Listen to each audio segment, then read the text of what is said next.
What in the world is an entomologist like me, George Broussard, looking for among the old sets of the Ouarzazate Film Studios in Morocco, the backdrop for such famous movies as Lawrence of Arabia and Gladiator? I'm looking for the star of our show. I'm not looking for Peter O'Toole or Russell Crowe, but for a more dangerous character that has the respect of all who know him.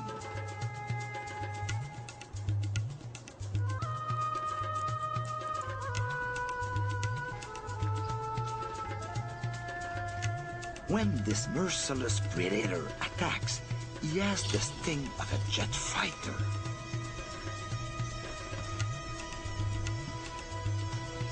As with many other film stars, people either love him or hate him. Here's our star, the Scorpion. The Scorpion's ancestors were almost 3 feet long, with gills that allowed them to breathe underwater. With their jointed legs, they became the first invertebrates to venture onto dry land over 450 million years ago. Today's scorpions look almost exactly like their distant ancestors, except that they are much smaller. Of course, as land creatures, they no longer need their gills. Scorpions are not insects. With their cousins, the spiders, they form a separate category of animals, the arachnids. Surprisingly, it's in the vast arid parts of the world that we find the greatest variety of scorpions. There are over 1,400 species of scorpions divided into 9 main families. To learn more about this ancient and venerable creature, the feats it can perform, and its amazing ability to adapt, we are going to the heart of the world's largest desert, the Sahara.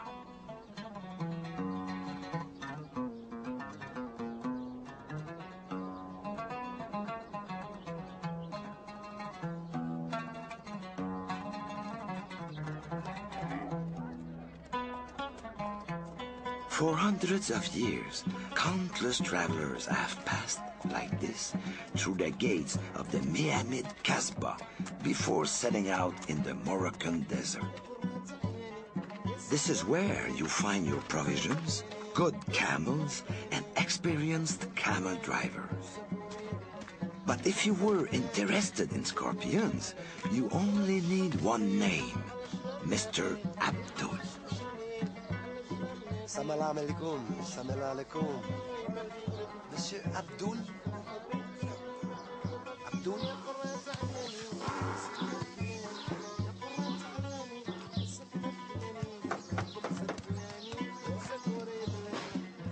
This man is highly respected in the community. He is a guide, a healer, and a scorpion charmer. He is intrigued by my plans for a hunting expedition. This must be the first time a tourist has asked to visit places crawling with scorpions.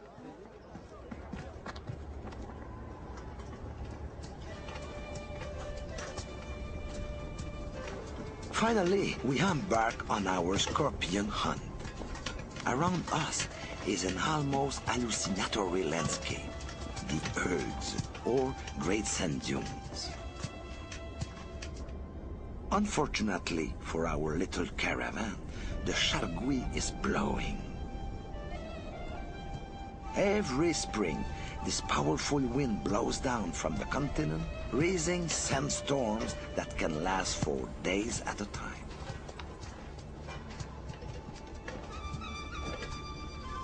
There's no way we can see scorpions under these conditions. Scorpions hate the wind. The slightest breeze interferes with their incredibly precise detection systems. Scorpions that live in the dunes, on the other hand, are well equipped for walking in sand. Their legs end in long claws and are covered with hairs that increase traction and prevent them from sinking into the sand. Humans are not nearly as well equipped for walking in sand. We sink and slip at every step, and the going is pretty rough.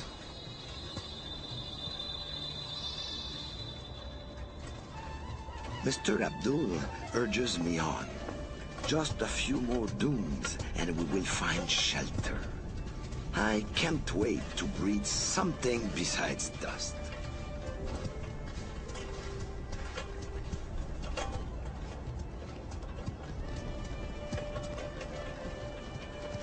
At last, this is the base camp of our expedition. A big Tuareg tent set up amid the dunes. Our camels have worked hard, and I am relieved that they can now have a rest. They deserve it. Abdul wastes no time. His first act is to place a metal amulet at the entrance to our tent to protect us from scorpions. It is important to place the scorpion with its head facing up. Otherwise, there's no guarantee it will work. When conditions improve, scorpions come out of their burrows. Don't be fooled. The scorpion is busy hunting, even though it doesn't seem to be moving at all. It is instantly alerted to any victim like this larva that foolishly ventures too close.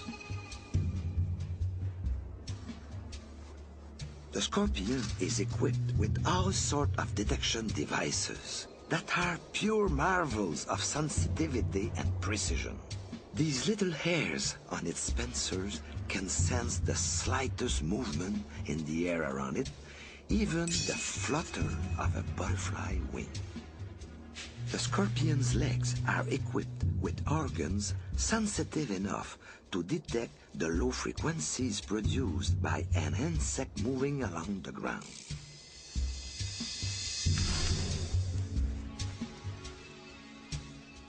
Each leg becomes a radar device pointing in a different direction.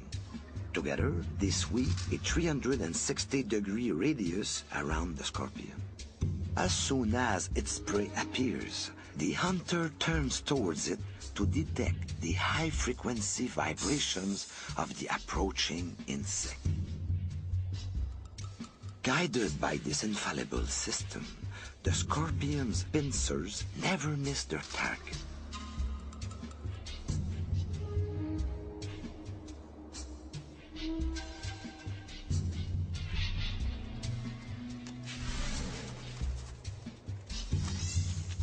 In general, scorpions do not waste their venom. They sting only when their prey is too strong to overwhelm them using only their pincers.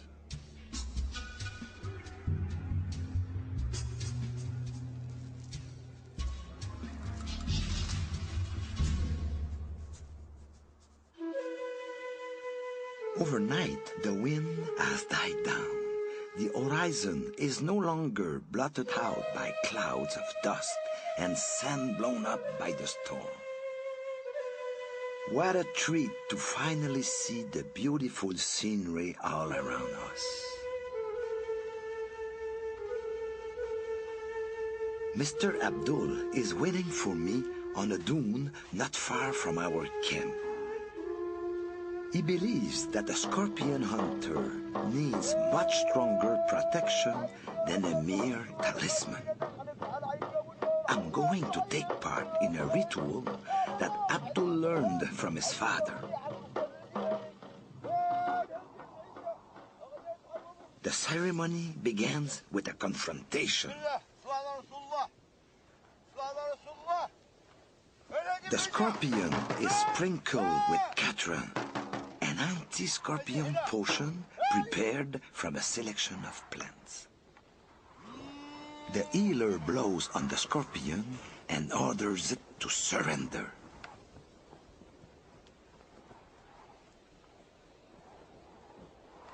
He orders the scorpion and all its brothers not to sting me. Abdul's magic also transfers part of the scorpion's power directly to me. And I am sure going to need it, because now I am off to dig up some scorpion burrows. I'm going to test my new powers in the Larada, a section of the desert with scatterings of dirt mounds and shrubs. This is an ideal habitat for our scorpion friend. Many scorpions spend almost 95% of their life deep in their burrow. I don't blame them. The surface temperature of the sand can reach 150 degrees Fahrenheit, whereas at 3 inches underground, it might be a comfortable 80 degrees Fahrenheit. When it comes to humidity, it's even better indoors. When it is 5% at the surface, it can be as much as 70%, 8 inches down. We can recognize a scorpion burrow by the shape of the entrance. As you can see, the oval-shaped opening allows the animal to penetrate the ground without having its pincers in the way. Scorpions put a lot of energy into excavating their burrow. Some species move up to 400 times their weight in dirt. I hope I don't have to work that hard. The burrows are generally 6 to 8 inches deep, although some can be 3 feet deep. The scorpion often digs a spiral tunnel, which helps keep the temperature and humidity stable. There it is. There it is.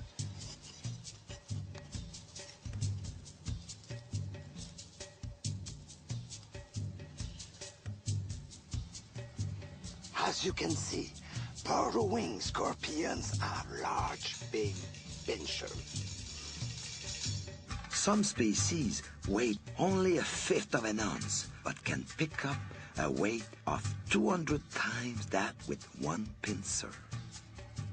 Their short legs and strong mouth parts are ideal tools for digging and maintaining their precious burrow. These scorpions almost never leave their hiding place. They just wait until supper arrives and then simply seize it in their powerful pincer.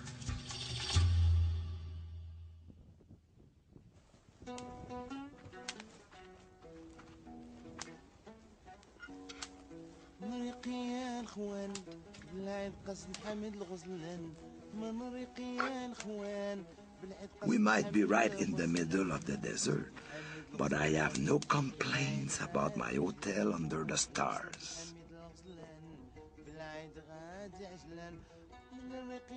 We're almost as comfortable in our tent as the scorpion is in its burrow. Especially since Mr. Abdul is such a great cook.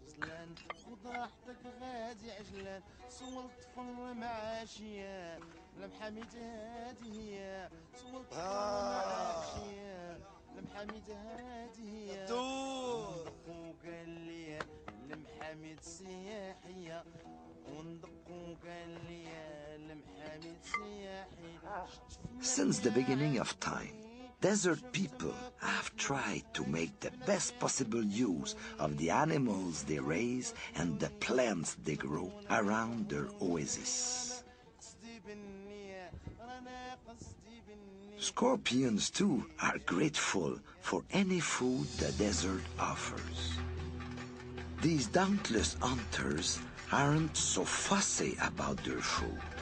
Everything that falls into their clutches becomes a meal. Scorpions eat about 35,000 insects a year. The prey is chopped up by the mouth parts and the pieces are sprayed with digestive juices even before the scorpion puts them into its mouth. This makes for more efficient digestion and enables the scorpion to consume large quantities of food at a time.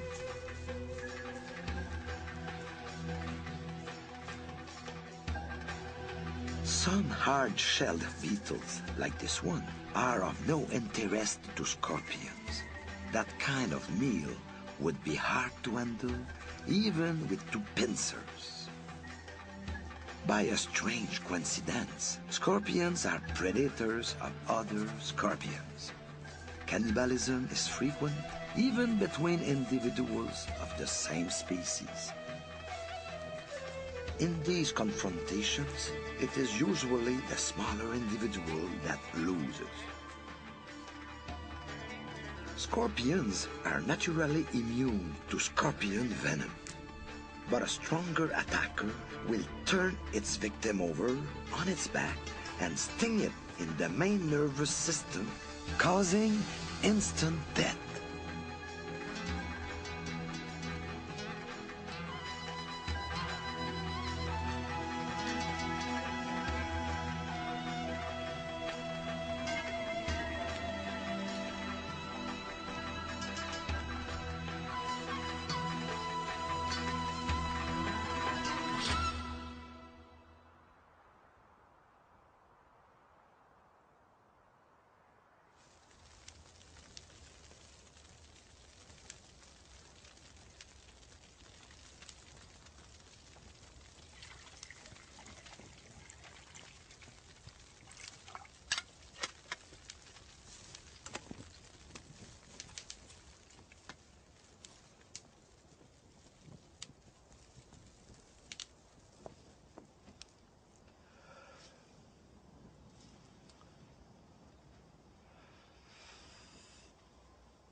What a mistake. In the desert, you should never leave your boots outside for the night. Why? Come and see.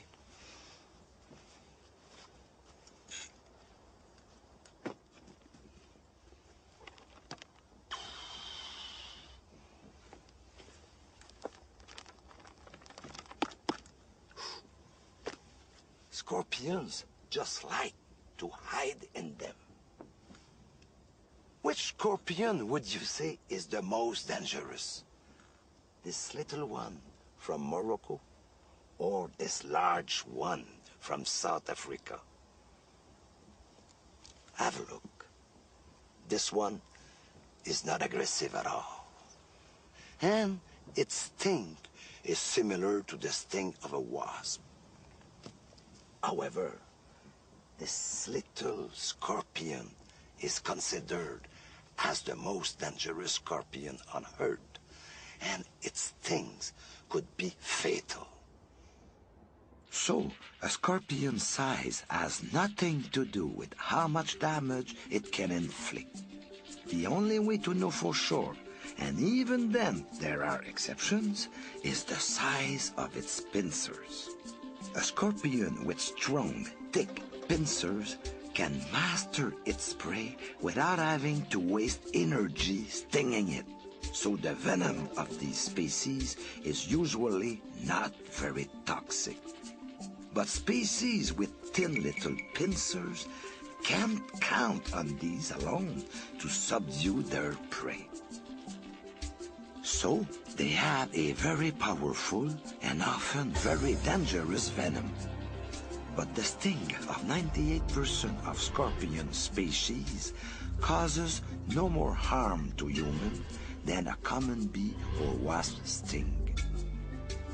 Of the 1,400 or so species of scorpions, only 25 have venom toxic enough to kill a human. They are all members of the Butidae family, which certainly takes the prize for deadly stings. It takes less than a very small drop of the venom of one of these nasty little creatures to kill 50 mice. In general, the drier the surroundings, the more concentrated the venom. There is Androctonus mauritanicus, which has the annoying habit of sneaking into houses. Androctonus amoroxi, a dead ringer for its deadly cousin Australis, the one I found in my boot. Butus occitanus, which is unfortunately one of Morocco's most common scorpions. And Butotus franzwerneri, recognizable by its thin, very hairy tail.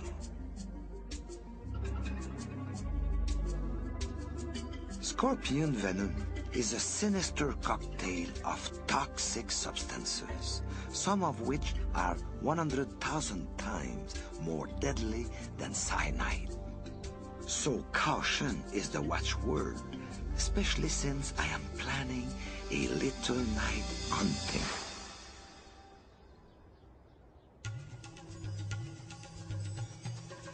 Most scorpions are active only at night.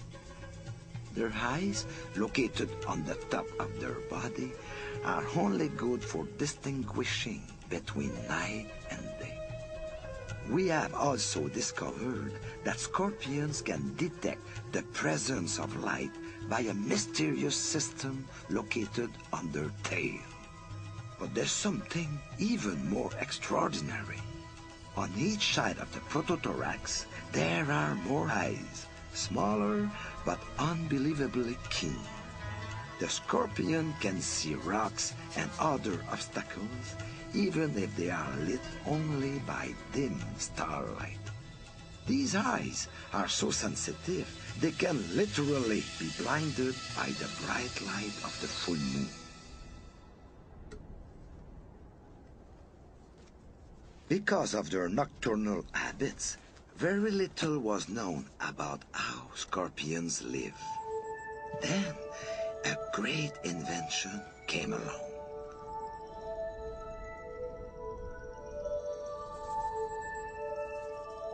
A mysterious substance secreted by their carapace makes scorpions appear phosphorescent when we shine an ultraviolet light on them.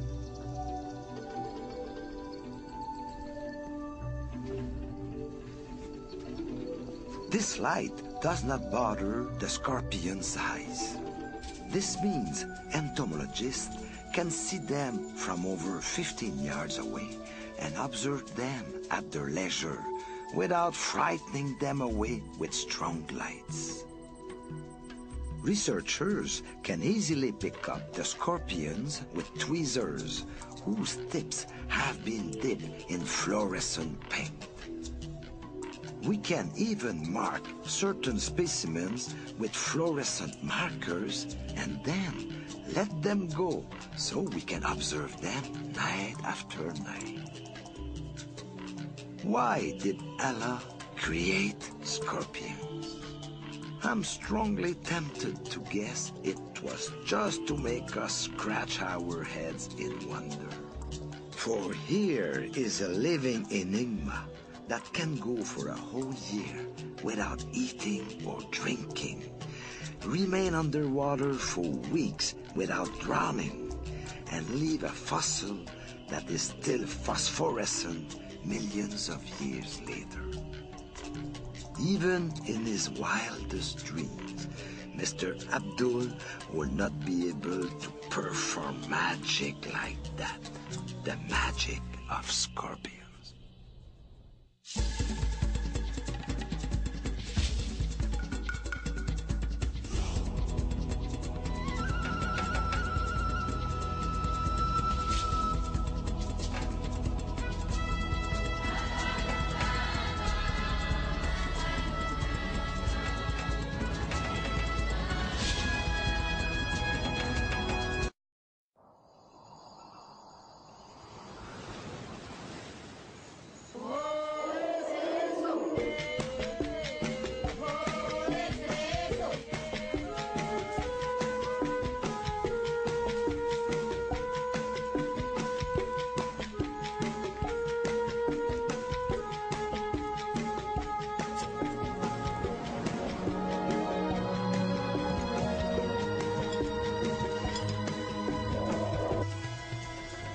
our star, the Scorpion.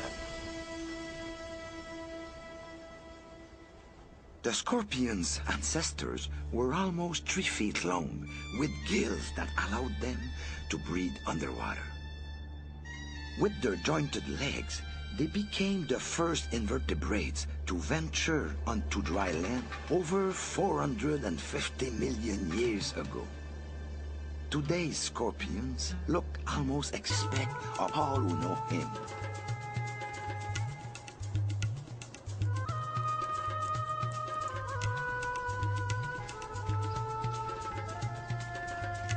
When this merciless predator attacks, he has the sting of a jet fighter.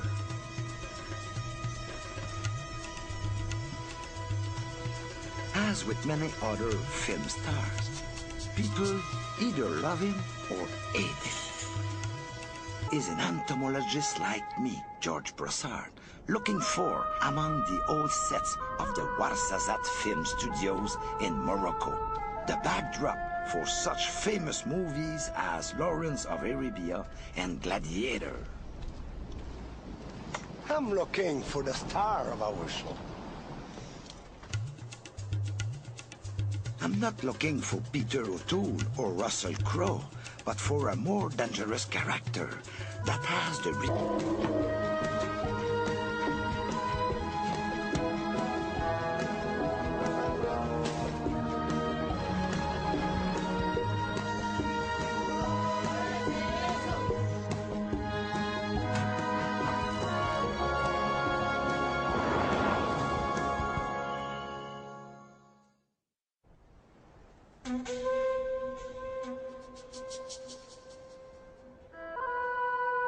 What in the world